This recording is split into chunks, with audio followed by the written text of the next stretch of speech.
کیا رات کے 12 بجے مکروہ وقت ہوتا ہے اور اس وقت میں تلاوت قرآن یا نماز وغیرہ نہیں پڑھ سکتے؟ تو یاد رکھیے، رات کے وقت میں کوئی مکروہ وقت نہیں ہوتا،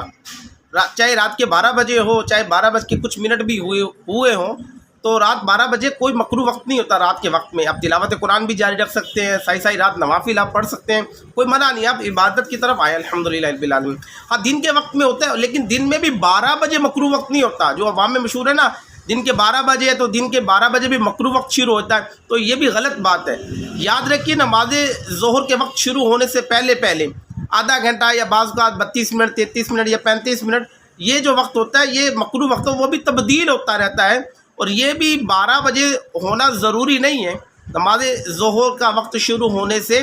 آدھا گھنٹہ 35 منٹ یا 32 منٹ جو پہلے جو ٹائم ہوتا ہے یہ مکروہ وقت ہوتا ہے۔ صرف یہ جب سورج طلوع ہوتا ہے اس سے 20 منٹ پہلے، اور